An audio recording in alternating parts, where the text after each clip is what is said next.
Joining us now on Robin Hood Radio is the Superintendent of Region 1, Lisa Carter. Good morning, Lisa. Good morning, Marshall. How are you? I'm fine. We start off a Monday morning with some light rain and it's a holiday day, the last of the holiday days, and this is the first time we've had rain on a holiday. We made it all the way through Labor Day and everything like that, and this is, of course, the Columbus Day weekend. But you obviously had a very busy weekend in Region 1 as you sent a email and a note around to parents and students that we'll just call that there's a COVID-19 situation that has affected the North Canaan Elementary School community, correct? Yes, we had a positive case in our community that showed up on Saturday. You know, we put this up on Facebook and did a news story on it yesterday, and people immediately started asking me questions. Well, is it a member of the school? Is it a student? Is it a staff member? Is it a member of the community? And I said to those people, listen, it doesn't say so because you can't just go out and nobody, not even Lisa from the Region 1 School District, can go out and name the person that they're talking about. So that has to be worded that way just simply for the patient's privacy, correct? That is correct. The HIPAA protections do protect the identity of the people who are sick with anything. And just so everybody knows, it's certainly my desire to share as much information to as many people as possible in as real time as possible when these things happen.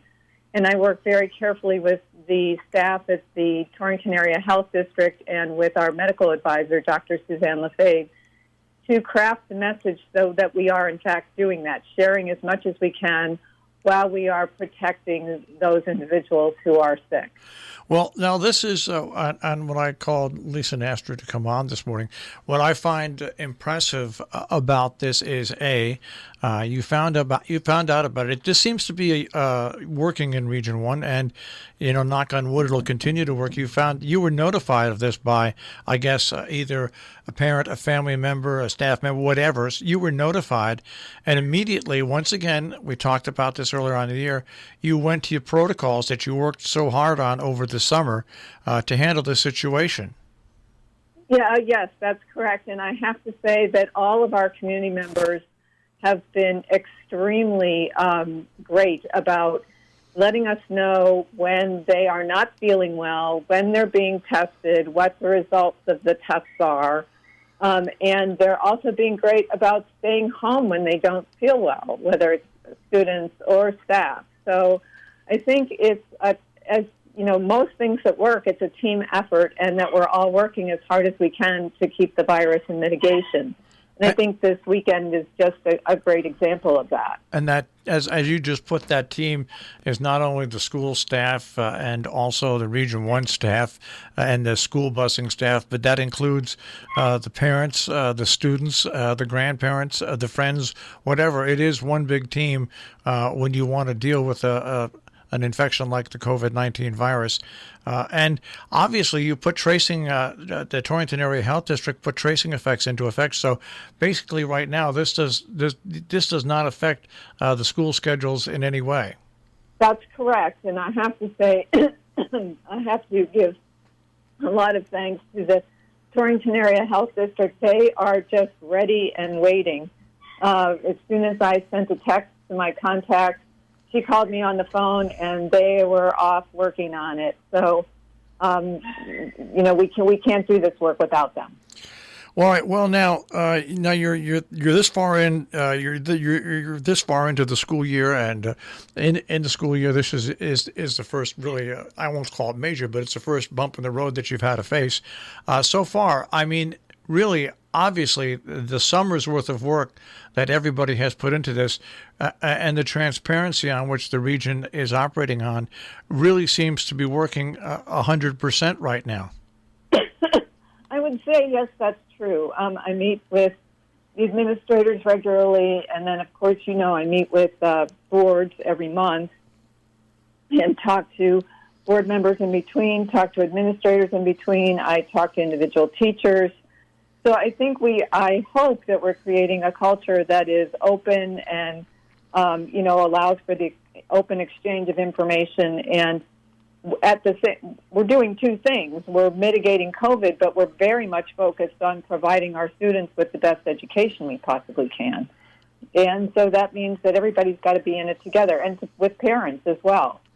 And what's interesting on top of all of that, I think that you have been very quickly responsive, and I think the region as a whole, this deals with an elementary school situation, but the region as a whole has really been transparent. And I guess what I'd like you to try to explain once again to people, in this email that you sent out, you list a whole bunch of things that parents, grandparents, brothers and sisters, everybody should be aware of regarding COVID-19 if their family deals with schools.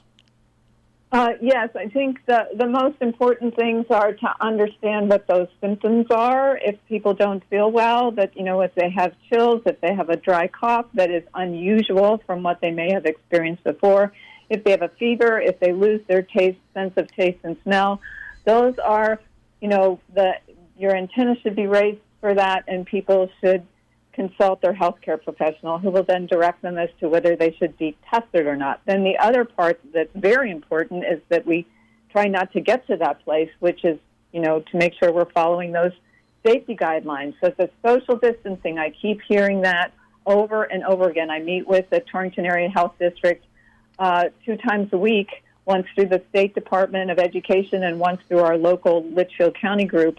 And they say the distancing is critical in combination with the face mask. Those two things are our best defense right now. And then, of course, frequent hand washing. So if we're doing all of those things and paying attention to how we feel, we should be able to keep the virus at bay, which then, of course, keeps people healthy, which keeps our students in school. And we remind people, we're speaking with Lisa Carter, the superintendent at Region 1. You have other protocols. I mean, the protocols that you've had to put into effect in notifying the public so far this year have worked terrifically. But your plan deals with best case scenarios and worst case scenarios. I mean, you have everything set on paper for any type of scenario that might happen, right? Yes, I think you mean if were our community spread to reach a place where we were advised to go to a different kind of educational model, like a hybrid model, which would put fewer students in our elementary schools. Right now, of course, the high school is in a hybrid model.